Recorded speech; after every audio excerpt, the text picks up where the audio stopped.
नमस्कार, मी वृषाली कदम. जय महाराष्ट्राच्या coffee with Kadam या खास कार्यक्रमामध्ये आपल्या सगळ्यांचं स्वागत आहे. आज कॉफीमध्ये कशी असामी आलेली आहे, ज्यांच्याबद्दल म्हणायचं झालं तर ते बुद्धिजीवी आहेत, निष्ठावान आहेत, पक्षाचा पडत्या काळातला चेहरा, ते पक्षाच्या सर्वोत्तम काळामध्ये पक्षाच्या मागे खंबीर असा उभा असा स्तंभ म्हणून ज्यांच्याकडे पाहिलं जातं, ते खवय्ये आहेत, ते इन्सायक्लोपीडिया आहेत. बरं, नुसते खवय्ये नाहीयेत तर कुठे काय कसं मिळतं, म्हणजे महाराष्ट्रामध्ये किंवा मला असं वाटतं देशभरात त्यांना कुठेही असं सोडून दिलं की कुठल्या ठिकाणी काय खायला मिळेल चांगलं हे मात्र ते बरोबर हुडकून काढू शकतात. इतके खाण्याच्या म्हणजे म्हणतो ना की कुठे काय मिळतं याचा नॉलेज असलेले, आणि अर्थातच ज्यावेळी पत्रकारिता येते, ज्यावेळी राजकारण येतं, ज्यावेळी पक्षाची भूमिका ठामपणे मांडण्याची वेळ येते, मला असं वाटतं की कोणी काही बोलायच्या आत सगळ्यात आधी जो माणूस रिॲक्ट होतो आणि मीडियाच्या समोर पहिल्यांदा आपली प्रतिक्रिया टाकतो असे केशव उपाध्याय आपल्या सोबत आहेत. केशवजी, खूप खूप स्वागत आपलं जय महाराष्ट्रमध्ये. आणि मी एक खास करून सांगू इच्छिते की कॉफी विथ कदम या कार्यक्रमाची सुरुवातच आपण केशव उपाध्याय यांच्यापासून सुरू केली होती, आणि मला वाटतं साधारणतः 6-7 महिन्यापूर्वी आपण नारळ फोडलेला होता. आणि त्यावेळी कॉफीचं स्वरूप जरा वेगळं होतं. आता स्वरूप वेगळं आहे, नवीन कॉफी मध्ये आलं. त्यावेळी साधं घर होतं, आता छान टकाटक 5 स्टार हे झालेलं आहे. त्यामुळे प्रगती म्हणजे माझा हात नेहमी सगळ्यांसाठी चांगला असतो, याचं प्रत्यंतर तुम्हाला आलं असेल. खरंय खरंय. सो एक लकीच ठरलेले आहात तुम्ही आमच्यासाठी या बाबतीत. आणि आता या नवीन कॉफी मध्ये येऊन कसं वाटतंय? खूप छान वाटतं. सगळ्यात पहिल्यांदा म्हणजे ज्याची सुरुवात आपल्या वेळी झालेली आहे, आपण केलेली आहे, त्याचं एक मोठं स्वरूप जे आपण पाहतो. म्हणजे आता अनेक तुमच्याकडे मोठे मोठे सेलिब्रिटी येतात किंवा अनेक राजकीय नेत्यांच्या मोठ्या मुलाखतीमधल्या करत मी पाहिल्या, आवर्जून पाहिल्या, आणि मग त्याची चर्चाही मी ऐकली. त्यामुळे स्वाभाविकपणे आपण ज्याच्या सुरुवातीला गेलो होतो त्याचं एक मोठं रोपटं झालंय, एक चांगलं झाड झालंय. याचं समाधान, याचा आनंद हा नेहमीच असतो. म्हणजे आपला एखादा कार्यकर्ता आता जस्ट भारतीय जनता पार्टीचे 10 प्रवक्ते हे आमदार झाले. मी आता परवा पोस्ट केली की आपल्या टीममध्ये त्यातले बरेच जण हे माझ्या टीममध्ये सुरुवात त्यांनी केली होती. त्यामुळे आपण ज्याची सुरुवात केली आहे ते एक यशस्वी ठिकाणी पोहोचले की एक स्वाभाविकपणे जो आनंद होतो तोच आनंद आज मला इथे आल्यावर झाला की सुरुवात मी केली होती. आणि अगदी मला आठवतं, मी त्यावेळी मला तुम्ही आपलं बोलणं झालं आणि नाही याचे आपला शो करायचा, आणि मी त्यावेळी आलो होतो इथे ऑफिसमधून, मी इथे आलो होतो आणि तो आपण शो केला होता. आणि तत्काळ ठरलेला शो होता तो. आणि त्या दिवशी सुरुवात करायची होती आणि ती झाली. मला असं आठवतं की यापूर्वी सुद्धा अशा काही गोष्टी झाल्यात, मी इतर यांच्या वेळेस तेही चांगले शो चाललेत. त्यामुळे मला असं वाटतं नक्कीच आनंदाची गोष्ट आहे की आज मी इथे आलो आणि आज हा शो एक अतिशय, म्हणून मी सुरुवातच केली की साधेपणे, कारण त्यावेळी सुरुवात पहिला दिवस होता आणि कितीही तयारी केली तरी पहिला दिवस हा धावपळीचाच असतो. पहिला शो, पहिला कार्यक्रम जो असतो तो, त्यामुळे तो धावपळीचाच होता. काही ना काही सगळ्या अशा गोष्टी घडतच होत्या. आपण तो बाहेर इथंच या ठिकाणी बाहेर तो शो केला होता त्याच्यामध्ये, आणि शेवटच्या क्षणापर्यंत तुमची धावपळ सगळं सुरू पाहिली होती. तिथून ते आज मी आल्यानंतर ज्या पद्धतीचा एक कॉन्फिडन्स, ज्या पद्धतीचं वातावरण, हे सगळं आहे ते खरोखर आनंददायक आहे, चांगलं आहे. हे त्याबद्दल तुम्हाला मनापासून शुभेच्छा, आणि हा कार्यक्रम असाच पुढे चालू ठेवला पाहिजे याबद्दल माझ्या शुभेच्छा आहेत तुम्हाला. Thank you so much. पण मला असं वाटतं की जसे तुम्ही आमच्यासाठी लकी चार्म राहिलेले आहात तसे तुम्ही पक्षासाठी पण राहिलेले आहात.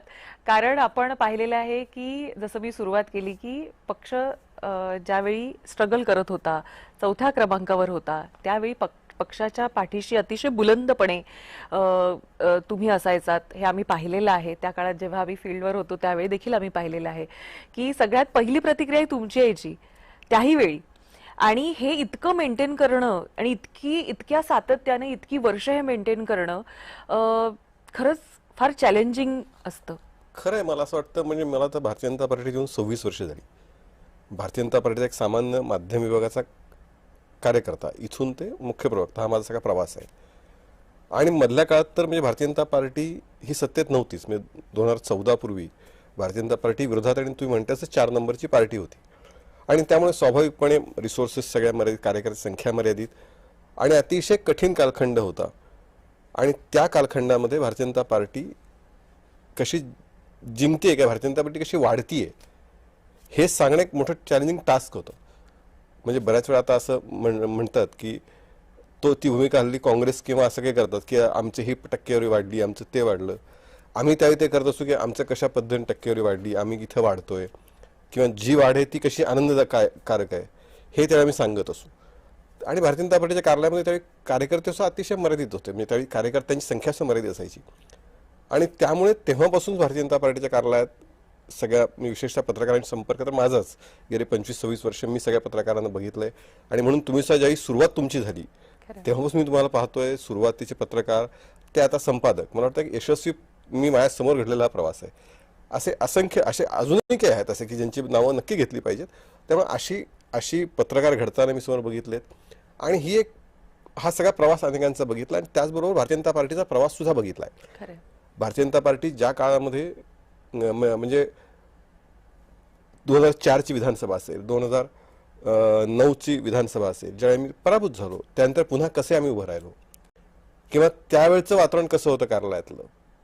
मग मुंडे साहेब यायचे, चला आपल्याला काय सवयच आहे, आपण चला पुन्हा उभं राहू. त्यावेळी कार्यालयात कोण असायचे? मोजके कार्यकर्ते असायचे कार्यालयात. आज कार्यालय भरगच्च दिसतं. पण तो सगळा प्रवास आहे, तो सगळ्या प्रवासाचा मी साक्षीदार आहे. आणि आनंद नक्की होतो की अतिशय कठीण विपरीत अशा कालखंडातनं आज भारतीय जनता पार्टीच्या कार्यालयात पाऊल ठेवायला प्रवेश दर मंगळवारी किंवा बऱ्याच वेळा रोज. मला ना बऱ्याच असं वाटतं की Guinness book of world record मध्ये नाव होईल आता. इतके प्रवेश होतात तुमच्याकडे. भारतीय जनता पार्टीमध्ये प्रवेश आता होत आहेत. आणि ही एक इथून ते भारतीय जनता पार्टीचा हा प्रवास, या प्रवासात एक जवळून मी साक्षीदार आहे आणि त्याचा मला नक्की आनंद आहे.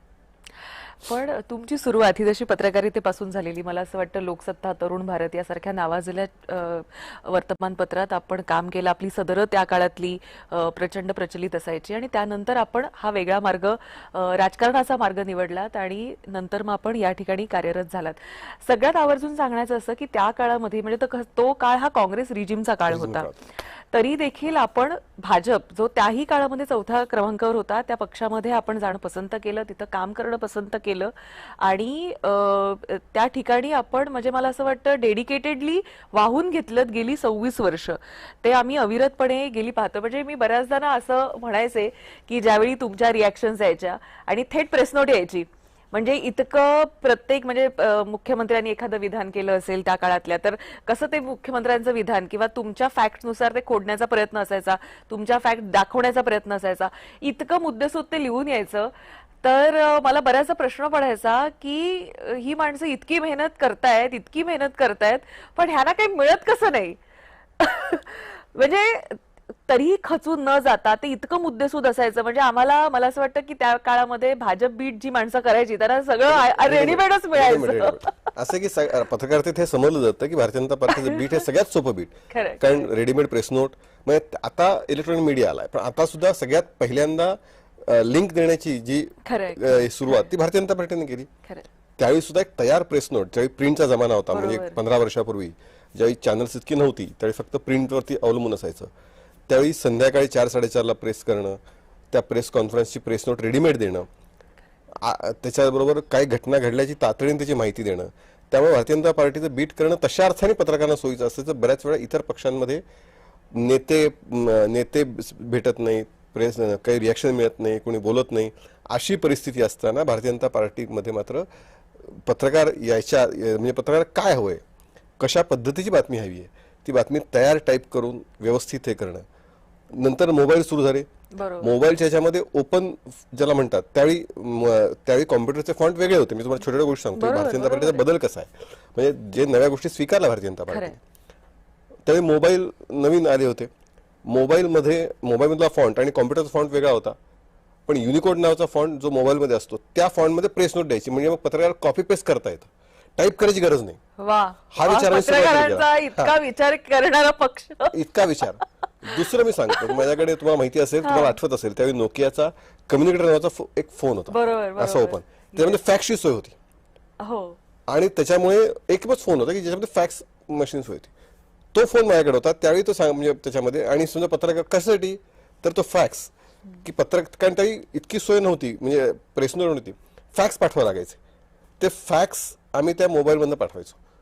मिळालं फॅक्स, थांब लगेच पाठवतो.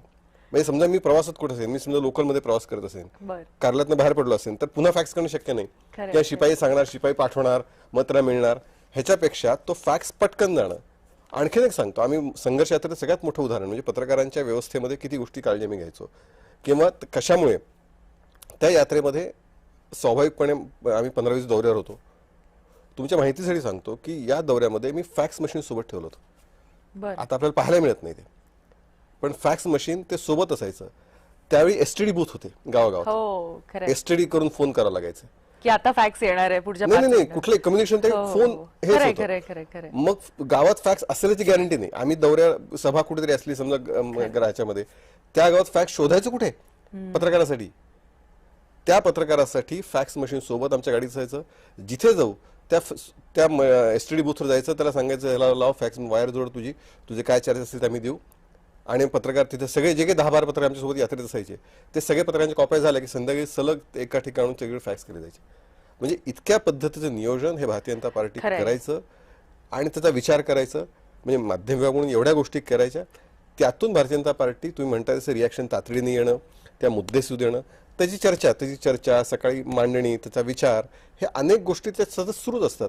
आणि त्यामुळे गेले अनेक वर्ष त्या विषयात एक तुमच्याकडे तयार होत जातं की मुद्दे तयार होत जातात, तुमच्या मोबाईलमध्ये त्याचा डाटा सेव्ह होत जातो, त्याचे रेफरन्सेस मिळत जातात. त्यामुळे एक सातत्याने वेगळी मांडणी, वेगळे मुद्दे हे सतत जे येतात, ते त्या अभ्यासाचं त्या काळातलं खरं हे रहस्य आहे ते. नक्कीच. आणि ज्या पद्धतीनं ते आजही इव्हॉल्व्ह होत आहे, म्हणजे आता आपण एआयच्या जमान्यात आलोय, तर मला असं वाटतं आताच तुमचं रिसेंटली जे एक ट्विट होतं ते प्रचंड चर्चेला गेलं, ते म्हणजे कुर्बानी कौन देगा. गृहण कौन देगा. असं आहे की तुम्ही बऱ्याच वेळा भूमिका ही असली पाहिजे की तुम्ही कदाचित सगळ्यात एक्सपर्ट नसाल, पण तुम्हाला हव्या त्या नंबरवरती बॅटिंग करता आली पाहिजे. बरोबर. म्हणजे तुम्ही 2 नंबर बॅटिंग करता आली पाहिजे, तुम्हाला 8 नंबर बॅटिंग करता आली पाहिजे, 5 नंबर किंवा बॉलिंग करता आली पाहिजे. त्यामुळे ज्या ज्या पद्धतीचं नव्या तंत्रज्ञान येतं ते भारतीय जनता पार्टीने मी नेहमी स्वीकारलं. आणि म्हणून मगाशी उल्लेख केला की तो कम्युनिकेटर नावाचा जो फोन होता, एकच फोन होता की ज्यामध्ये फॅक्स मशीन होती, तो माझ्याकडे होता. त्यामुळे नवं तंत्रज्ञान जे येतं ते तातडीनं स्वीकारलं पाहिजे. त्या तंत्रज्ञानाचा वापर आपल्या पार्टीच्या किंवा आपले विचार लोकांपर्यंत नेण्यासाठी केलं पाहिजे.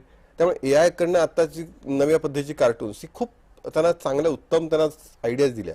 आणि आता त्या अंकेची मला ते नेमकं आठवलं, त्यात संजय राऊतांची प्रेस झाली होती आणि त्याच्यामध्ये शरद पवार लढणार वगैरे त्यांनी सांगितलं होतं. पण मग लगेच काँग्रेसची प्रेस झाली, त्यांनी की आम्ही एकच पाठिंबा देणार, आम्ही दुसरा देणार नाही. आणि मला तो लगेच रेफरन्स आठवला, आखे पिक्चर मधला, कॉलेजमध्ये असताना मी तो पिक्चर बघितला होता आणि तो प्रसिद्ध डायलॉग बलिदान कुर्बानी देगा कौन, तो मला आठवला. आणि मग तशा व्यवस्थित तशा प्रॉम्प्ट दिल्या की त्यांनी ते अतिशय उत्तम कार्टून करून ते 20-30 सेकंदात देतात आपल्याला. त्यामुळे मला असं वाटतं की नव्या तंत्रज्ञानाचा चांगल्या पद्धतीने आपले विचार लोकांपर्यंत नेण्यासाठी ह्याचा वापर करण्याचा मी नेहमीच प्रयत्न केला. मग तो कम्युनिकेटर असतो, फॅक्स मशीन ज्यावेळी होतं, फॅक्स मशीन उदाहरण दिलं, मधल्या काळातलं कम्युनिकेटर फोन असेल, किंवा आता नव्या ह्याच्यामध्ये युनिकोडचा संदर्भ सांगितला की आपण युनिकोड प्रेस नोट दिली पाहिजे. नव्या तंत्रज्ञानामध्ये चॅनल वाढलेत, सगळ्यांना पोहोचणं शक्यच नाही, तर लिंक दिली पाहिजे. ही भूमिका मांडणारा मीच होतो त्यावेळी. आणि आता नवं तंत्रज्ञान, कार्टून घ्या, ते खूप गाजलंय, हे तितकंच खरं. म्हणजे मला असं वाटतं की केवळ तुमच्या पुरतं, मला असं वाटतं हे आवर्जून सांगितलं पाहिजे की तुम्ही स्वतःला मर्यादित नाही ठेवलं की मला हा मुद्दा मांडायचा आहे म्हणून मी हे करतोय. तर तुम्ही कम्प्लिटली भाजपचा जो माध्यम विभाग होता त्याला हायटेक केलं. आणि केवळ हेच नाही तर इलेक्शनमध्ये सुद्धा ज्यावेळी आपण एक नरेटिव्ह सेटिंग म्हणतो किंवा कुठला मुद्दा हायलाईट करायचा, कुठला मुद्दा हा इलेक्शन ड्रिव्हन असला पाहिजे, कुठल्या मुद्द्याच्या अवतीभोवती त्या जिल्ह्याचं राजकारण फिरलं पाहिजे, हे सगळं वैचारिक मांडणी तर तुमची असतेच अनेक विषयांमध्ये, पण पक्षासाठी आणि खास करून इलेक्शन ओरिएंटेड असे सुद्धा अनेक उपक्रम हाती घेताना आणि सक्सेसफुल करताना आम्ही ह्या काळात खरं तर पाहिले. म्हणजे ह्या काळात म्हणण्यापेक्षा अगदी मला वाटतं गोपीनाथ मुंडे हे जेव्हा धुरा सांभाळत होते तेव्हापासून खरं तर हे पाहतोय. असं आहे की मुळात आजची गरज काय की बऱ्याच वेळा चुकीच्या भारतीय जनता पार्टी हा नेहमीच अनेक वेळा दुष्परिणामाचा फटका भारतीय, म्हणजे जे विचार भाजपच्या मनात नाहीत किंवा अनेक ज्या गोष्टीचा भाजपचा काही संबंध नाही, अशा गोष्टींपासून भारतीय जनता पार्टीला बदनाम करणारा एक ग्रुप आहे, एक गट आहे, असं वारंवार लक्षात येतं. मग त्याचा जर तुम्हाला हे करायचं असेल, त्या गोष्टीत फक्त रिॲक्शनवादी न होता तुम्हाला स्वतःचे काही मुद्दे देता आले पाहिजेत, भूमिका भारतीय जनता पार्टीची मांडता आली पाहिजे की ज्याच्या भोवती राजकारण फिरत राहील. आणि त्याचबरोबर जे चुकीचे मुद्दे येत आहेत ते ताबडतोब थांबले पाहिजेत. फॉर एक्झाम्पल तुम्हाला उदाहरण द्यायचं म्हणजे कसे भारतीय जनता पार्टीबद्दल चुकीचे मुद्दे एकदा 2016-17ची गोष्ट असेल ही, 8-10 वर्षापूर्वीची, देवेंद्रजी पहिल्यांदा मुख्यमंत्री झाले होते त्या कालखंडातली. त्या कालखंडामध्ये एक फोटो आपल्या राष्ट्रवादी एका नेत्यांनी, महिला नेत्यांनी ट्विट केला होता. आणि तो फोटो असा होता की एक मुलगी हातात सलाईनची बाटली घेऊन वडिलांशेजारी बसली आहे. आणि काय राज्यातली स्थिती आहे पहा, की साधे स्टँड नाही आहेत हॉस्पिटलमध्ये सलाईन लावायला, त्या मुलीला वडिलांसाठी सलाईनची बाटली घेऊन बसायला लागतं. आता ही बातमी म्हणजे फोटो एका वर्तमानपत्रात बातमी छापून आली. बरं. ती बातमी ट्विट केली एका महिला नेत्याने राष्ट्रवादीच्या.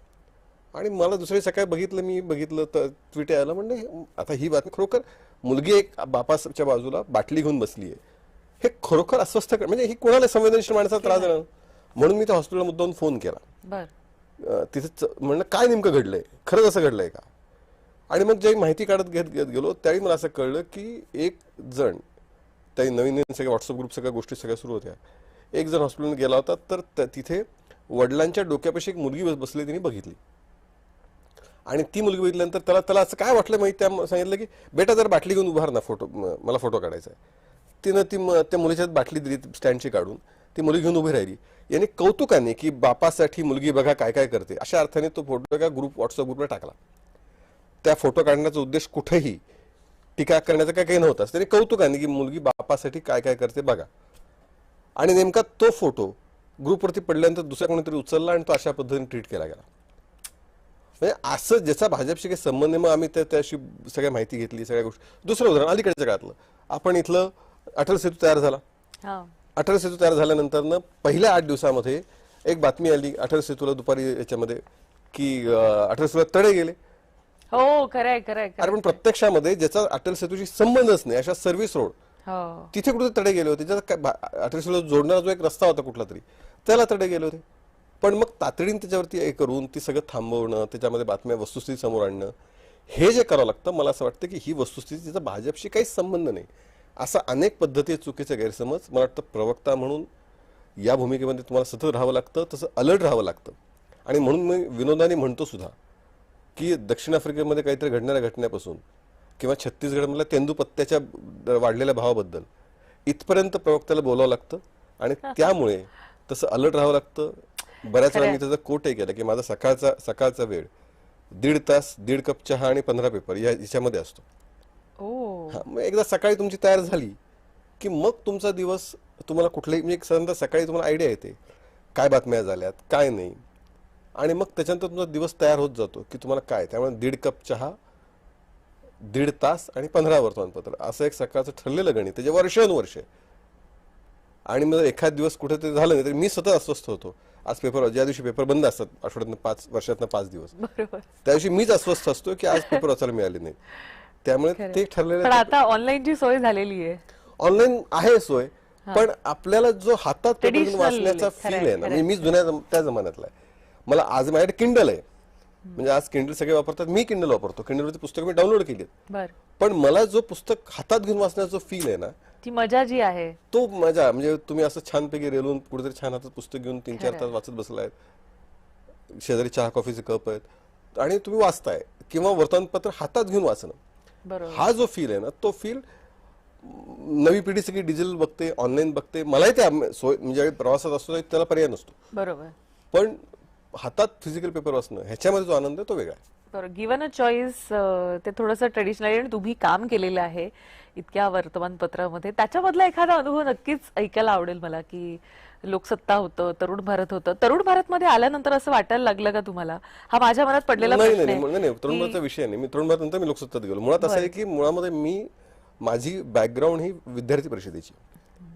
मी 10वी झाल्यानंतर कॉलेजला आलो त्यावेळी विद्यार्थी परिषदेच्या संपर्कात मी आलो. मी काश्मीरच्या आंदोलनात सहभागी झालो. तिथून माझा विद्यार्थीचा प्रवास सुरू झाला. आणि माझी जी आजची वैचारिक बैठक आहे किंवा हिंदुत्वाची बैठक आहे, ही वैचारिक बैठक ही तिथे पक्की झाली माझी. आणि स्वाभाविकपणे तिथे वैचारिक बैठक पक्की झाल्यानंतर एक प्रकारे आपल्याला एक विचारांची दिशा तर स्पष्ट होती, त्यामुळे भूमिका स्पष्ट होती. मी ज्या मीडियामध्ये काम करत होतो त्यावेळी गोपीनाथजींना त्यावेळी मीडिया पाहणारा एक तरुण कोणीतरी हवा होता. मग शरद कुलकर्णी, कदाचित आजच्या पिढीला माहिती नाहीत पण जुन्या पिढीला माहिती आहेत, शरद कुलकर्णी नावाचे भारतीय जनता पार्टीचे संगठन मंत्री होते, पूर्णवेळ कार्यकर्ते. त्यांची माझी भेट झाली. प्रकाश जावडेकर या विषयातलं मला नाव घेतलंच पाहिजे बरोबर. की त्यांनी मला आग्रहाने भारतीय जनता पार्टीमध्ये आणलं. आणि मग त्या सगळ्या भेटी सगळ्या होत राहिल्या. त्या भेटीतनं त्यातनं एक तरुण त्यांना सगळ्या याच्यामध्ये हवा होता. मग भारतीय जनता पार्टीचं माध्यम विभागाचं काम मी पाहायचं आणि जोडीला मुंडे साहेबांची मीडियाचं बघायचं. अशा पद्धतीची सुरुवात ती त्यावेळी झाली. त्यातनं आग्रहातनं. खरं म्हणजे त्यावेळी मला एका मोठ्या मल्टीनॅशनल कंपनीचं ऑफर लेटर आलेलं होतं की लोकसत्तातनं, म्हणजे अजूनही माझ्या ईमेलवर शिल्लक आहे ते. क्या बात है. हा, आणि तिथला पगार तर खूपच जास्त होता. इथं तसं काहीच नव्हतं स्थैर्य. पण एक विचारासाठी काम करायचं, जनतेसाठी काम करायचं काहीतरी, आणि असं त्यातलं मी हे मानत आलो. म्हणजे वर्तमानपत्रात आपण यांनी म्हटले किंवा भ्रष्टाचार हे केलं, पण शेवटी जर तुम्हाला व्यवस्था बदलायची असेल बरोबर, तर व्यवस्था तिथे तुम्ही प्रत्यक्ष जाऊन बदलू शकता. तुम्ही तुमच्या वर्तमानपत्रातनं लिहिणं, विषय मांडणं हे योग्य आहे, त्यात काही शंका काही नाही आहे. पण मुळात तुम्हाला ती व्यवस्था जर बदलायची असेल तर त्या व्यवस्थेचा पार्ट झालं पाहिजे, जी व्यवस्था तुम्हाला बदलायची आहे. आणि मग ते जर करायचं असेल, जर अनेक चांगल्या गोष्टी करायच्या असतील तर स्वाभाविकपणे तुम्हाला त्या ठिकाणी गेलं पाहिजे. आणि मला त्या भूमिकेतनं भारतीय जनता पार्टीची मला संधी मिळाली. गोपीनाथजींसोबत काम करायला लागलो. भारतीय जनता पार्टीच्या प्रदेश माध्यम विभागाचं काम सांभाळायला लागलो. आणि मग तिथून जो सगळा प्रवास सुरू झाला, तो सगळा प्रवास तुम्ही बघताय. नक्कीच. पण इतक्या मोठ्या ऑफर्स आणि इतकं सगळं ल्युक्रेटिव्ह दिसत असताना मात्र तुम्ही विचारधारेच्या मागे उभे राहिलात. आणि आजही खरं तर असं म्हणायला आता हरकत नाही की अनेकांना अनेक गोष्टी मिळाल्या आहेत केशव उपाध्ये. आणि जसं तुम्ही AI ह्या तंत्रज्ञानाचा वापर करत आजही पक्षाची भूमिका ठामपणे मांडताय. मला असं वाटतं की त्याच AIचा वापर करून अनेक लोक काही मीम्सही बनवतात आणि ते तुमच्यावर बनवले जातात. म्हणजे तुम्ही पाहिलं असेल तर सतरंजी उचलण्याचा तुमचा एक मीम प्रचंड महाराष्ट्रभरामध्ये मला वाटतं गाजला की अजून किती सतरंजा उचलणार केशव उपाध्ये. असं आहे की त्यांना जर लोकांना यातनं आनंद मिळत असेल तर तो आनंद मी का हिरावून घेऊ. म्हणजे माझ्या असं आहे की तुमच्या मांडलेल्या मुद्द्यांवरती खंडन तुम्हाला करता येत नाही. मी जे भूमिका मांडतो, मग ती सोशल मीडियाच्या प्लॅटफॉर्मवर असेल, चॅनलच्या प्लॅटफॉर्मवरती असेल किंवा जे प्लॅटफॉर्म वर्तमानपत्रात नसेल, त्याला तुम्हाला मुद्दे उत्तर एकाला देता येत नाही. आणि मग एकच वाक्य मायावती सतरंजी उचल्या, अमुक तमुक किंवा तुम्हाला काही मिळणारच नाही, यातून त्या लोकांचं आत्मिक समाधान होत असेल तर ती मी का हिरावून घेऊ.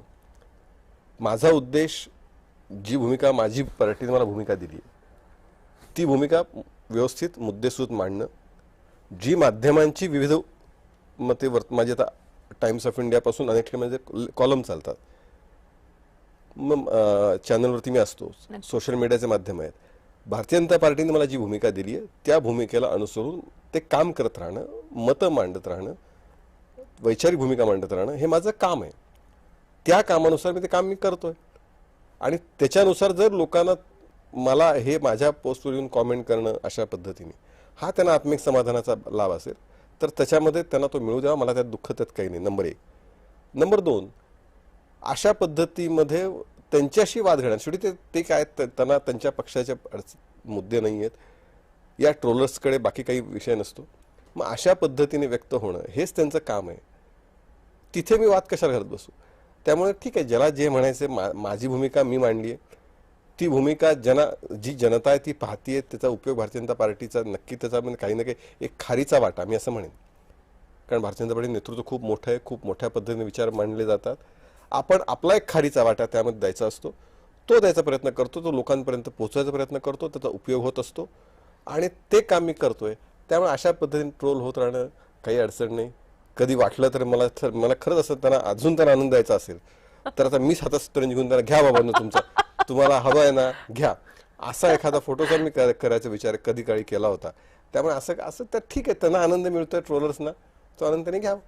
पण मला असं वाटतं की तुम्हाला काही मिळत नाहीये याची सगळ्यात जास्त जाणीव ही काँग्रेस आणि एनसीपीच्या लोकांना, म्हणजे आत्ताची एनसीपी इकडे आली म्हणा, पण तुतारीच्या लोकांना अधिक होत असते. असं आहे की त्यांचा हट्ट असतो की काहीतरी द्या यांना. असं आहे की त्यांचं शुभेच्छा प्रेम मनापासून असेल तर नक्की स्वागत आहे, त्यात शंकेला कारण नाही. पण मी असं नेहमी मानत आलोय की शेवटी संघटना ही आई असते आणि आईचं सगळ्या मुलांकडे लक्ष असतं. कदाचित ती काही मुलांना लवकर देत असेल, काही मुलांकडे ठीक आहे देऊया आपण याच्यामध्ये, पण याचा अर्थ आईचं लक्षच नाही असं मानणाऱ्यातलं मी नाही. संघटना आहे, संघटनेला ज्यावेळी वाटेल योग्य ते संघटना नक्की विचार करेल. नाही, हे तुमचं मन तुम्ही मोठं करून सांगताय खरं, पण मला एक सांगा केशव उपाध्ये, ज्यावेळी तुमचा तो फोटो आलेला, अतिशय निरागस असा तो AI ने बनवलेला फोटो होता की अतिशय निरागसपणे तुम्ही सतरंजी उचलण्यामध्ये मग्न आहात. पण ज्यावेळी तुमच्याकडे तो फोटो आला असेलच, तर त्यावेळी काय पहिली भावना होती? नाही, केशव उपाध्ये नाही, माणूस असं- म्हणून काय भावना होती? नाही, असं आहे की हे बघा, त्यातलं सगळ्यात सांगायचं महत्वाचं म्हणजे या पद्धतीचं ट्रोलिंग गेले अनेक दिवस होत आहेत, अनेक महिने वर्ष ते ट्रोलिंग होत आहे. त्यामुळे ते ट्रोलिंग होत राहणं किंवा तो एकच फोटो होता, अजून एक फोटो मीन माधवराचा एक फोटो होता, तोही फोटो होता. त्यामुळे असे फोटो असे मीम तयार होत आहेत हे मला माहिती होतं किंवा होत आहेत. आता असं की त्याच्यावरती मी मगाशी म्हणलं त्यावरती मी रिॲक्ट होणं, मी चिडून काहीतरी बोलणं, मी काहीतरी करणं. संघटना आहे, संघटना ज्यावेळी मी मगाशी म्हणलं की माझी भूमिका ही स्पष्ट आहे. संघटना ही आई आहे, संघटनेच्या लक्ष देईल. आईचं लक्ष सगळ्या मुलाकडे असतं. कुठलाच मुलगा तिचा नावडता सावत्र असा आईचा मुलगा कुठलाच नसतो. त्यामुळे आईला ज्यावेळी वाटेल त्यावेळी आई लक्ष देईल. चला, हा तुम्ही म्हणता आईला जेव्हा वाटेल तेव्हा आई लक्ष देईल. पण मला एक सांगा की केशवपाध्ये आज इतकी वर्ष तुम्ही राजकारण पाहतात, पत्रकार म्हणून देखील पाहताय आणि राजकारणी म्हणून गेली 26 वर्ष पाहताय. राजकारण खूप जातीनिहाय झालंय. असं आहे की राजकारणामध्ये गेल्या काही वर्षांमध्ये ज्या पद्धतीचं आपण सगळ्या भूमिकांकडे सगळ्या प्रश्नांकडे त्या अँगलने बघायला लागलोय. म्हणजे मग आपण आपले राष्ट्रीय नेते जी मानचिन्ह आहेत आपली ही सुद्धा आपण ठराविक जातीमध्ये बद्ध करण्याचा प्रयत्न करतोय आणि सगळ्यात दुर्दैवी आहे. त्यामुळे अमुक एक राष्ट्रीय नेता हा या समाजाचा, अमुक एक नेता या समाजाचा. मला असं वाटतं की समाज म्हणून आम्हाला याचा विचार करण्याची गरज आहे की या पद्धतीचं एक राजकारण म्हणजे राजकारणामध्ये राजकारण करणार, राजकारण होणार, पक्षीय राजकारण होणार किंवा समाजामध्ये सुद्धा वेगळ्या पद्धतीची मांडणी होणार, टीका टिप्पणी होणार. पण जी आपली राष्ट्रीय मानचिन्ह आहेत त्यांना समाजामध्ये एका विशिष्ट समाजामध्ये गोंधणं बद्ध करणं हे आपल्या सगळ्यांसाठी, महाराष्ट्रासाठी ही अभिमानाची गोष्ट नाही. आणि गेल्या काही वर्षांमध्ये ते चित्र खूप दिसतंय, ज्याची चिंता आपल्या सगळ्यांनी मिळून केली पाहिजे. ही केवळ राजकीय पक्षाची जबाबदारी नाही आहे, ही समाज म्हणून सगळ्यांची जबाबदारी आहे. सगळे नेते, मग डॉक्टर बाबासाहेब आंबेडकर आहेत, छत्रपती शिवाजी महाराज आहेत, सावरकर आहेत, टिळक आहेत, हे समाजाचे नेते आहेत. हे कुठल्या विशिष्ट समाज एकाचे नेते नाही आहेत. पण त्यामुळे तशा पद्धतीनं त्यांचे आदर्श हे आपण पुढे नेण्याचं काम केलं पाहिजे. सगळ्याच गोष्टी सगळ्या पद्धतीने नाही होणार, पण तरी सुद्धा किमान त्यांना जातीय चौकटीमध्ये बसवणं हे आपण टाळलं पाहिजे. ही त्याची वाटतं मला ही भूमिका आहे माझी. आणि मला वाटतं त्या पद्धतीने आपण सगळ्यांनी विचार केला पाहिजे. खरंय, पण मला एक सांगा की आता हे मीम्स आपण सोडून देऊया, हे सोशल मीडियाचं झालं, पण आता आमच्या इलेक्ट्रॉनिक मीडियाबद्दल जर म्हणायचं झालं किंवा to some extent print media देखील, ज्यावेळी जेव्हा केव्हा इलेक्शन लागतं, पहिली लिस्ट आली, दुसरी लिस्ट आली, तिसरी लिस्ट आली, बरं ह्या लिस्टमध्ये सगळ्यात जास्त नाव ट्रेंड होतं ते म्हणजे केशव उपाध्ये. हा, शेवटची लिस्ट आली तर शेवटच्या लिस्टमध्ये देखील नाव नाही.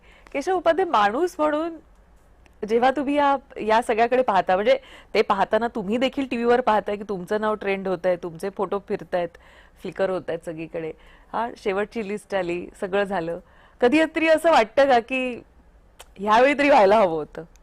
असं आहे की मगाशी म्हणाल तसं मानवी स्वभावाच्या ज्या चांगल्या वाईट गोष्टी आहेत त्या प्रत्येकामध्ये असतात. कुणी साधू संत नाही किंवा कुणी देवाचा अवतार नाही. त्यामुळे मानवी स्वभावाचे जे गुणदोष आहेत ते माझ्यामध्ये असण्याचं शंका असणं कारण नाही. चांगले गुण वाईट गुण सगळ्याच्यामध्ये, त्यामुळे संवेदना ही असणारच. त्यामुळे आनंद, दुःख, अपयशाचा त्रास हे सगळं असणार, त्यात काही शंका असण्याचं कारण नाही. प्रश्न असा आहे की त्याच्यानंतर तुम्ही कसं उभे राहता. खरंय, खरंय, तो माझा दुसरा प्रश्न होता. अगदी बरोबर की आपण ट्रोल होणं, आपलं म्हणजे जी नावं तुम्ही म्हणताय तसं की ती ट्रोल बघा, नंतर तर फार ट्रोल होणं किंवा ह्या सगळ्या गोष्टी, पण आपला विचार आपण कशासाठी आहोत. आणि मी ते मानणार आहे की असो आम्ही पत्थर पायाचे अशी जी ही आहे त्या विचारधारेतला मी कार्यकर्ता आहे. त्यामुळे माझ्या दृष्टीनं अनेक गोष्टी घडत आहेत या देशामध्ये, अनेक विकासाच्या गोष्टी घडत आहेत. आणि भारतीय जनता पार्टीमध्ये असे असंख्य कार्यकर्ते आहेत की ज्यांची नावं सुद्धा मला माहिती नाही किंवा कुणालाच माहिती नाही, की ज्यांनी कधी काळी संघर्ष केला, त्याग केला, बलिदान केलं, सर्वस्व गेलं, त्यांना काही आयुष्यात मिळालं नाही, त्यांना मिळालं नाही, त्यांच्या पुढच्या पिढीला मिळालं नाही, काही झालं नाही. पण त्या संघर्ष बलिदानावरती भारतीय जनता पार्टी आज इतकी मोठी झाली. त्यामुळे त्या पिढीचा अभिमान, त्या पिढीचा वारसा थोडा का विना, ठीक आहे, सत्तेचा वारसा, पदांचा वारसा हा नसेल माझ्याकडे, पण तो काहीतरी जो अभिमानाचा, त्यागाचा, संघर्षाचा वारसा आहे, तो वारसा कुठेतरी थोडाफार का विना माझ्यापर्यंत आलाय, याचाही मला अभिमान आहे. पण आता बाहेरून माणसं येतात, त्यांना संधी दिली जाते, ह्याचं वाईट नाही वाटत? असं आहे की शेवटी समाजामध्ये तुम्ही आवरता, पक्ष तेव्हा मोठा होतो ज्यावेळी पक्षामध्ये सर्व प्रकारचे लोक येतात. आणि तुम्ही ज्या विचारांसाठी पार्टीमध्ये आलात, जो हिंदुत्वाचा सर्वसमावेशचा विचार आहे, राम मंदिर होईल असं कोणाला वाटलं होतं का? त्या विचारांसाठी तुम्ही आला होता. 370 दूर होईल हे कोणाला वाटलं होतं का? झाला. त्या विचारधारेसाठी तुम्ही इथे आलात. आणि मग त्या विचारधारेसाठी ज्या गोष्टी, म्हणजे भारतीय जनता पार्टीचं आणि इतर पक्षांमध्ये एक फरक काय सगळ्यात मोठा, की भारतीय जनता पार्टीने विचारधारा कधी बदलली नाही, भूमिका कधी बदलली नाही. त्यामुळे हिंदुत्व आणि विकासाची भूमिका भारतीय जनता पार्टीने जी घेतली, ती घेत असताना त्या त्या क्षणाला, म्हणजे त्या भूमिकेवर ठाम राहत त्या त्या क्षणाला ज्या गोष्टी कराव्या लागतात, तुम्ही असं म्हणताय तसं पक्षामध्ये पक्ष विस्तार, बाहेरची लोक अनेक पक्षात आली, त्या पदई आली, सगळ्या गोष्टी, त्या पुढच्या सगळ्या गोष्टी मी बोलण्याची गरज नाही.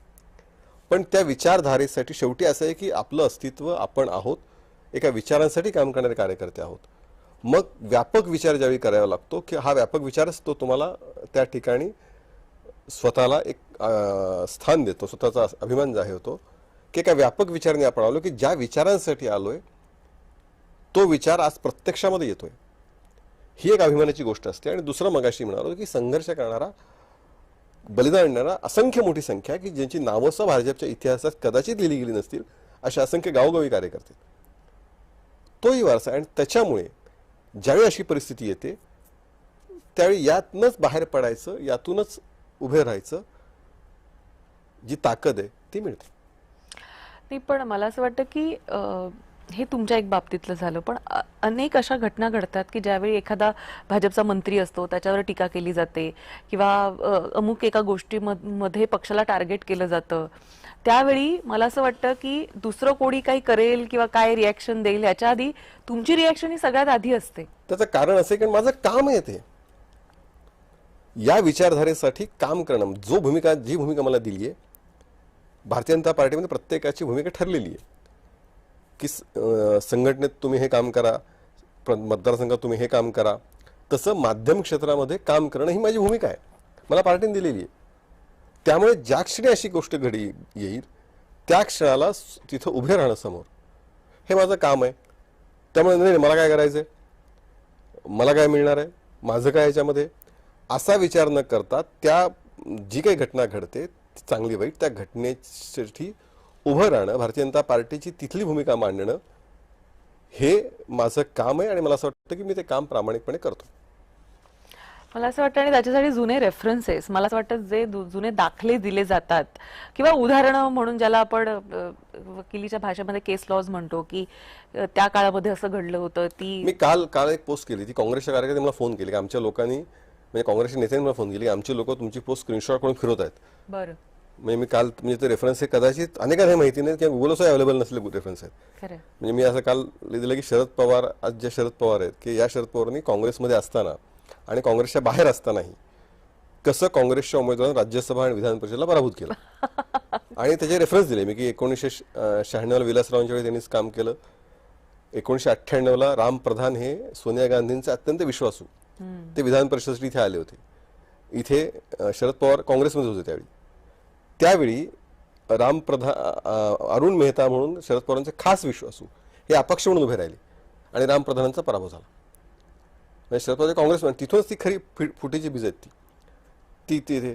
किंवा 2006 साली ज्यावेळी प्रमोद महाजन गेले त्यावेळी काँग्रेस राष्ट्रवादी महाराष्ट्रात सत्तेवर होतं, काँग्रेसने त्यावेळी उमेदवार दिला, पण त्यावेळी राहुल बजाज नावाचे अपक्ष उभे राहिले, त्याला भारतीय जनता पार्टी, शिवसेना आणि शरद पवारांची राष्ट्रवादी यांनी पाठिंबा दिला, आणि सत्तेत असतानाही काँग्रेसचा उमेदवार पराभूत झाला. ही उदाहरणं काल मी दिली. आणि मग असं असताना आज मात्र काव्यागत न्याय कसा आहे की पवार साहेबांना निवडून राज्यसभेवर येण्यासाठी त्याच काँग्रेसवर अवलंबून राहावं लागतं स्वतःसाठी, कारण मतं नाही त्यांच्याकडे. हे झाल्यानंतर मला काल काँग्रेस नेत्याचा फोन आला की तुमची ही पोस्ट, आता हे रेफरन्सेस आहेत. आता अरुण मेहता संदर्भ गुगलवर पण मिळत नाहीत. खरं हा, पण हे शेवटी असं की मी गेले 25-30 वर्ष जे जगला आहात राजकारण तुम्ही ते. पाहतोय, हे करतोय, ते माहिती आहेत, ते त्यातून ते दिले. त्यामुळे तो तुम्हाला दुसरा तुम्ही ज्या क्षेत्रात काम करत आहात, जी खरंय. जबाबदारी मला दिली आहे, त्या जबाबदारीमध्ये मला सगळी इत्यंभूत माहिती असणं, सगळी उत्तम माहिती असणं, हे माझं काम आहे. आणि त्यासाठी मी सतत अपडेटेड राहणं, मगाशी तुम्ही जो प्रश्न विचारला की सतत अपडेटेड राहणं, कुठल्याही विषयावर तुम्हाला बोलायला सांगितलं पाहिजे, ते माझं काम आहे आणि ते काम मी प्रामाणिकपणे करतो. बरं, हे सगळं चालू असताना मला असं वाटतं की तुम्ही असे एकमेव पती आहात ज्यांच्यावर पत्नीने पुस्तक लिहिलंय. म्हणजे शक्यतो असं पाहिलं जातं की पत्नी त्या भानगडीतच पडत नाही. पण मला असं वाटतं की मला असं वाटतं तुमच्या ज्या सहचारिणी आहेत त्यांनी देखील तुमच्यासोबत ते जीवन ते जगलेले आहेत. त्यामुळे कदाचित सर्वाधिक जवळून पाहून त्यांच्याही मनात ज्या काही गोष्टी होत्या त्या त्यांनी पुस्तकरूपी सर्वसामान्य लोकांसाठी पुस्तकातला लेख म्हणून. आहे तुझा, ते असं आहे की आम्ही दोघंही एक दोघांचंही एक फील्ड आहे, दोघांचं म्हणजे ती मीडियातली असल्यामुळे, आणि दोघांनी सुरुवातीपासून निर्णय केला होता की घरातल्या बाहेरच्या गोष्टी घरात बोलायच्या नाही. बरं. नाहीतर मग आम्ही दोघे, ती मीडियातली, मी राजकारणातला, मग बाहेर दुसरे विषय झाले नसते. त्यामुळे घरात एक नियम मी आखून घेतला होता की राजकारण किंवा बाहेरच्या गोष्टी घरात आलं की एकमेकाशी बोलून तो विषय बोलायचा नाही. त्यामुळे अनेक वेळा अनेक गोष्टी मला माहिती असायच्या, पण तिने त्याची कधी वाच्यता केली नाही, की अनेक गोष्टी तिला माहिती असायच्या घरात, कारण फोन यायचे, फोनवरती गोष्टी बोलल्या जायच्या, त्याच्यामध्ये ऐकायची, पण तिनेही तो धर्म कायम पाळला की नाही, हा विषय बाहेर मीडिया वेगळं आणि घर वेगळं. आणि एक स्वाभाविकपणे सगळ्या वाटचालीमध्ये अतिशय ठामपणे तिची साथ, ती पाठीशी असणं, हे ती राहिलीच त्यामध्ये. त्यामुळे तिनं आम्ही जे गोष्टी केल्या, आणि सुरुवात तर तिनंच त्यावेळी सांगितलं होतं मला, ज्यावेळी की असा विषय आला की मला ही भारतीय जनता पार्टीत काम करायची संधी त्यावेळी उपलब्ध झाली, 2000ची गोष्ट असेल ही. आणि त्यावेळी ती मीडियात ती म्हणाली की, आणि हे सगळं अस्थिर क्षेत्र होतं, म्हणजे आजही अस्थिर आहे, आणि त्यावेळी मी चांगली नोकरी सोडून तिकडे जायचं का. पण माझा स्वभाव असा होता की माझा स्वभाव आहे, चळवळीचा स्वभाव आहे, जो शांतपणे 10 ते 5 जॉब न करणार असा जो स्वभाव होता. आणि त्यावेळी तिने मला सांगितलं की नाही ठीक आहे, तुझा पुढे मी सांभाळेन घर, तू जा, हे त्यावेळी तिने सांगितलं होतं. आणि मग त्याच्यामुळे एक दोघांमधला समन्वय, दोघांमधलं कम्युनिकेशन हे तेव्हापासूनचं अतिशय उत्तम असल्यामुळे मला असं वाटतं की ते तिने लिहिलंय. आणि शेवटी नवरा बायको असल्यानंतर ना, तर बायको नवरा कितीही कसा असला तरी शेवटी लिहिताना चांगलंच लिहिणार ना. आता हे तर नॅचरल आहे, पण पार्ट अपार्ट, पण त्यातल्या काही गोष्टी म्हणजे अतिशय आमच्यातलं नातं उत्तम असल्यामुळे त्यांनी ते लिहिलं. खरं. मला असं वाटतं की जसं मी सुरुवातीला पण म्हटलं होतं की तुमची खवय्येगिरी, हे तर मी इतकं ऐकून आहे की मला असं वाटतं की ज्या काळामध्ये तुम्ही मीडियाला, पत्रकारांना बाहेर आउटडोअरला घेऊन जायचात, मग प्रचार सभा असतील, निवडणुकांच्या काळात खास करून, तर त्यावेळी आम्ही पाहिलेलं आहे की सोलापूर असो, कोल्हापूर असो, कुठलाही जिल्हा असो, ह्यांना कायम माहिती असायचं केशव उपाध्यायांना की कुठे काय छान खायला मिळतं, आणि त्याच्यासाठी ते सगळ्या गाड्या पण फिरवायचे, सगळ्यांना सांगणार नाही इथे नाही तिथं जायचंय, मग सगळे तिकडे, बरं इतक्या प्रवास पण करायचे, प्रवासही, कारण छान खायचं असेल तर प्रवास करावाच लागतो. आणि तिथं गेल्यानंतर जी तृप्तता अनेकांच्या चेहऱ्यावर, काय की म्हणजे कमालीचा पदार्थ आहे हा इकडचा, म्हणजे इतका व्यासंग खाण्याच्या बाबतीतला देखील कसा काय जोपासला गेलात. मुळात मी फुडी माणूस आहे, म्हणजे मला खायला आवडतं, उत्तम खायला आवडतं. मी शाकाहारी आहे, पण मला शाकाहारमध्ये जे उत्तम आहे ते मला खायला आवडतं, आणि मला वेगळ्या पदार्थ टेस्ट करायला आवडतात. त्यामुळे मला हे खायचं नाही असं भूमी माझी कधीच नसते, करून बघू ट्राय. आणि दुसरं असं आहे की मी अभिमानाने सांगू शकतो की महाराष्ट्रातले सर्व तालुके, गावं, सर्व तालुके तर मी 100% फिरलोय. बरं. हा, महाराष्ट्रातले जे तालुके आहेत ते प्रत्येक तालुक्यात मी गेलेलो आहे, अनेक गावांमध्ये. त्यामुळे मला त्या गावामध्ये काय चांगलं खायला मिळतं हे मला चांगलं माहिती आहे. मग मिसळ कुठली चांगली, भेळ कुठली चांगली, कुठल्या विशेष डिश कुठल्या चांगल्या, असं अनेक गोष्टी आहेत त्या गावच्या मला सगळ्या माहिती आहेत. आणि खाणं आपला आनंद आहे, बाकी तर आपल्या काही गोष्टी काही नाही आहेत. त्यामुळे मला स्वाभाविक, बरं, मला आपल्या आजूबाजूचे सगळे जे पत्रकार मित्र आहेत त्यातले सुद्धा काही खाणारे पत्रकार, म्हणजे खाण्यापिण्यात आनंद असणारे खवय्ये पत्रकार माझ्यासोबत असायचे. चला तिकडे जाऊ, पत्रकारांना छानपैकी चांगलं, शेवटी असं आहे की चांगलं ताटात आलं की सगळ्यांनाच आवडतं. त्यासाठी तुम्ही म्हणता गाड्या फिरू, इकडे जाऊ तिकडे जाऊ, हे जे आम्ही करायचो ते मला आवडतं. आणि त्यामुळे चांगलं उत्तम खाणं कुठे आजही मी इथं तुम्हाला प्रत्येक शहरामध्ये कुठं काय चांगलं मिळू शकतं हे मी तुम्हाला सांगू शकतो. आणि हे कॉलेजपासून आहे. म्हणजे मी कॉलेजमध्ये असताना सुद्धा मला आठवतं की आणि त्या गोष्टी सगळ्या संदर्भ आहेत सगळे. सोलापुरात असताना कुठे सोलापुरात चांगलं खायला मिळायचं, पुण्यात असताना पुण्यात चांगलं कुठं खायला मिळायचं, की आता सुद्धा मी जिथे जातो, ज्या गावात जातो तिथे आठवणीनं, मग तुम्ही संभाजीनगरला गेलात तर तिथे एक वेगळी जिलेबी मिळते. बरं. हा, किंवा संभाजीनगरचं पान, बरं. हा, ते खूप छान असतं. अमरावतीमध्ये खवा जिलेबी मिळते. अच्छा. अशा अनेक प्रत्येक गावचे. आणि मी ते मागवतो का, अरे आपल्याला खायला जायचंय, किंवा मागवणं किंवा तिथे खायला जाणं, बरोबर. ह्या दोन्ही गोष्टी मी करतो. आणि मला बेसिकली महाराष्ट्रीयन फूड हे खूप आवडतं. म्हणजे मला पंजाबी फूड, चायनीज ह्याच्याबद्दल मी फार उत्साही नसतो. मला तुम्ही साधी भाकरी, छानपैकी भाकरी, ज्वारीची भाकरी आणि ठेचा, भरीत असं छान दिलं की मी आनंदी. आणि ते सुद्धा साध्या ठिकाणी ती खूप चांगली चव मिळते. बऱ्याच वेळा आपण मोठ्या मोठ्या हॉटेलच्या नावाखाली जातो आणि चांगलं खायला मिळायची गॅरंटी नसते. बरोबर. पण चांगलं खाणं, उत्तम खाणं कुठे मिळतं हे तुम्हाला नक्की सांगू शकतो. कधी आपण पुन्हा या निमित्ताने प्रवासात कधी गेलो तर नक्की हे लक्षात ठेवा. बरं, आता कठीण प्रश्न विचारते हा, की आवडता जिल्हा कुठला जिथे सर्वाधिक तुमच्या आवडीचं खाणं बनतं? असं का आहे म्हणजे नाही. मराठवाडा, पश्चिम महाराष्ट्र, पश्चिम महाराष्ट्र, मराठवाडा, बर इथे खाण्याची इतकी व्हरायटी आहे, बर इतकी व्हरायटी आहे की तुम्ही विचार नाही करणार. साध्या साध्या गोष्टीतून अतिशय उत्तम पदार्थ बनतात. आणि त्यामुळे हे मराठवाडा आणि पश्चिम महाराष्ट्रासारखं भाज्या तिथे खूप मोठ्या प्रमाणात आहेत. दुधाचा हे चांगल्या प्रमाणात आहे. त्यामुळे दोन ठिकाणी खाण्यासाठी अतिशय उत्तम आहेत. तुम्ही कोकणाकडे येता, उसळ यांचं वेगळं वैशिष्ट्य, हे सगळं नेहमी आम्हाला चांगलं मिळतं. म्हणजे तुमच्या माहितीसाठी सांगतो की मी उसळी, उकडीचे मोदक हे मुंबईत आल्यानंतर पहिल्यांदा खाल्ले. हो का? तिकडे तिकडे मटकी मुगच्या पलीकडे फार जात नाही कोणी पश्चिम महाराष्ट्रामध्ये. बरोबर. मी पश्चिम महाराष्ट्र सोलापूरचा आहे, त्यामुळे मटकी मूग हे तिथले आवडते पदार्थ त्याच्यामध्ये. पण इतक्या उसळी असतात, वेगळे प्रकार, किंवा उकडीचे मोदक, हे सगळं मुंबईत आल्यानंतर पहिल्यांदा मी हे केलं. पण मग तेही आवडायला लागले. त्यामुळे प्रत्येक विभागाचं एक वैशिष्ट्य आहे. कोकणामध्ये तुम्ही गेलात तर तुम्हाला तांदळाचे अतिशय उत्तम पदार्थ खायला मिळतात. मग घावण आहे, उकडीचे मोदक आहेत, अतिशय सुंदर, किंवा उसळी खूप चांगल्या मिळतात खायला या भागाला. हो, कारण ते खोबऱ्यामध्ये खोबरं, तेही सांगतो. म्हणजे त्याचं तुम्हाला माहिती की खोबरं, इकडे खोबरं मोठ्या वापरलं जातं, पश्चिम महाराष्ट्रामध्ये शेंगदाण्याचं कूट वापरलं जातं. त्यामुळे आमच्या घरामध्ये, माझी बायको कोकण साईडची, मी पश्चिम महाराष्ट्राला, मला कूट लागतं, तिला खोबरं लागतं. त्यामुळे आमच्या घरामध्ये भाज्यांमध्ये कूट आणि खोबरं दोन्ही हल्ली मिक्स झालेलं असतं. त्यामुळे आमच्याकडे मस्त मजा असते त्यामुळे. बरं. कारण दोघंही कुर्बानी करायला तयार नाही, त्यामुळे खोबरं पण पाहिजे, कूट पण पाहिजे. मग वेगवेगळ्या भांड्यात का नाही, म्हणजे नंतर मग वरून आता काय भिरकवायचं, नाही, आता सवय सवय झाली. झाली, आता ती छान. अर्थात खोबरं आणि कूट इतका छान त्यामुळे ती गुळ चव निघाला आहे. वाढते, चव वाढतेच, ती चव वाढतेच. खरंय खरंय खरंय. सो मला एक सांगा की तुम्ही आता केवळ खवय्ये राहिलेले नाही, आता तुमचा एक संडे ब्रंच नावाचा एक तुम्ही ब्लॉग सारखं चालू केलेलं आहे, एक कॉलम असतो तुमचा, आणि त्यालाही लोकांची प्रचंड पसंती आहे. कारण खूप response आहे असे त्याला. पदार्थ जे थोडेसे कालबाह्य झालेत किंवा जरा मागे टाकले गेलेले आहेत, त्यांना सुद्धा तुम्ही रिफ्रेश करून असं लोकांच्या आहे समोर की घेऊन आलात. आजच्या नव्या पिढीसमोर बऱ्याच वेळा मॅकडोनाल्ड, बर्गर यातच आजची बरीचशी नवीन पिढी असते. खरं. पण घराघरामध्ये चाकोल्या व्हायच्या, ज्याला वरणफळ म्हणतो आपण, हे कुणाला माहिती नाही, अनेक जणांना माहिती नाहीये.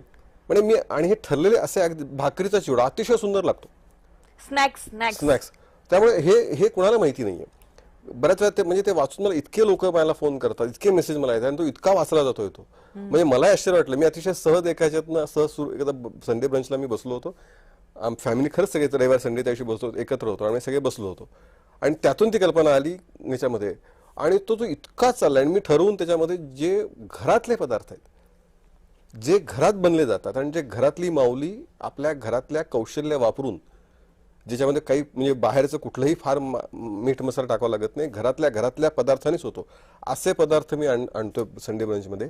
आणि लोक एवढं त्याच्यावरती प्रेम करतायत त्याच्यावरती. मलाही जो अनपेक्षित होता, नेहमी फक्त मला ट्रोल करण्यापुरती लोक, पण त्यानिमित्ताने खूप नव्या पद्धतीची लोक, जी राजकारणात नाहीत, ती जोडली जायला. ती लोक म्हणाले की तुम्ही आज अंडे ब्रंच करतायत, तो पुढच्या रविवारी आमच्याकडे असतो. पर्यंत लोक म्हणायला लागली. हे मला त्यातलं सगळ्यात मोठं आहे की आम्ही वाट बघतो, आम्ही तुमच्या संडे ब्रंचची. मी एके दिवशी 11:30 सुमारास टाकतो, एके दिवशी मी 12:30-1 पर्यंत मी म्हणजे काही बैठक काहीतरी त्याची रविवारी मी अडकलेलो होतो कशामध्ये, त्यामुळे माझी पोस्ट मी नाश्ता मला 12:30 आहो आज काय संडे ब्रंच नाही का, अशा पोस्ट यायला लागल्या.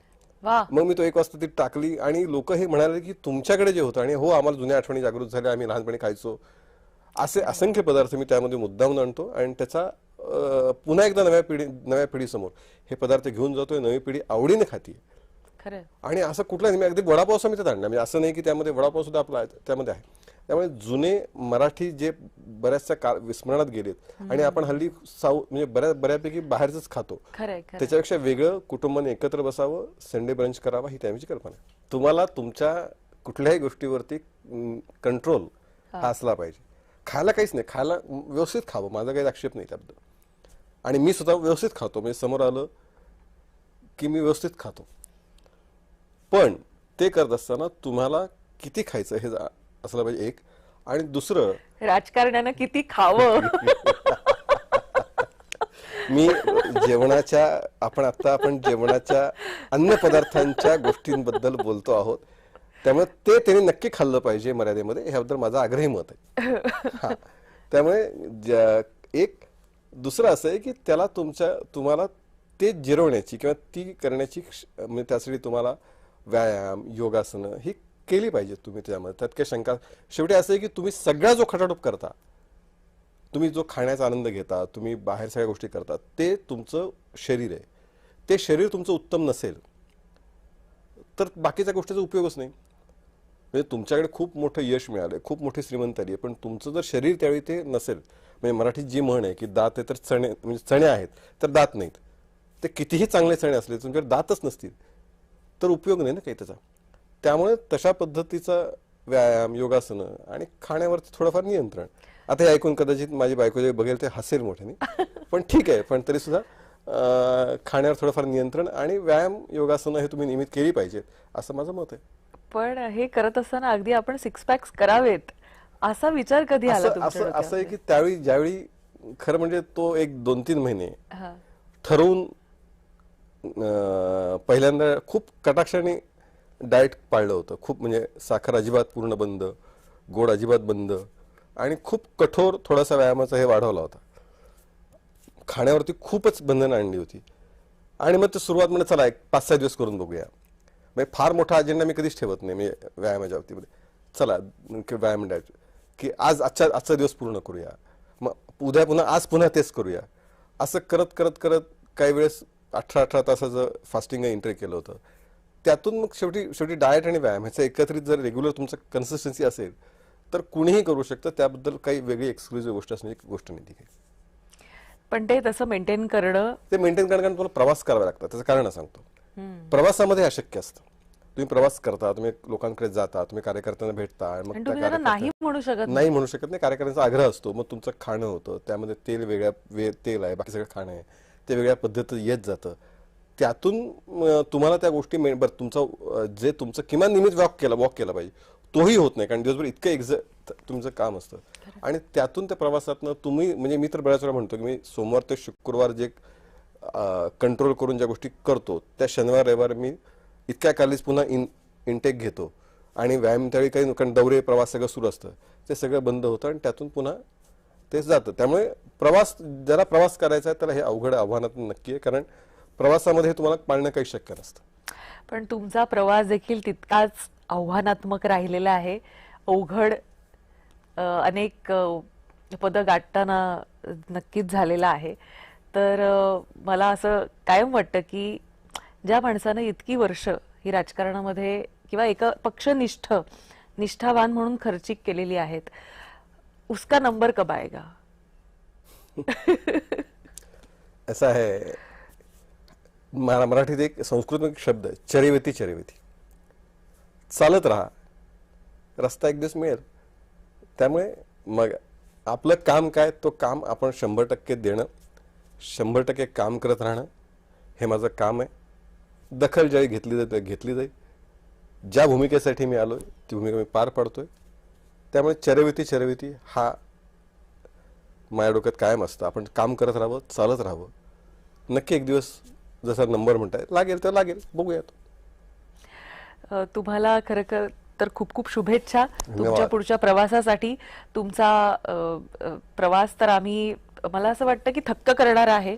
राजकारणामध्ये आलेल्यानंतर देखील अनेक आव्हानांना फेस करण्याचा, पक्ष क्रमांक 4 वरून 1 वर येतानाचा प्रवास पाहण्याचा, त्याचा साक्षीदार होण्याचा आणि तो घडत असताना एक खारीचा वाटा देखील उचलण्याचा आणि त्यानंतर देखील पक्ष क्रमांक 1 वर आल्यानंतर देखील काही आव्हानं असतात.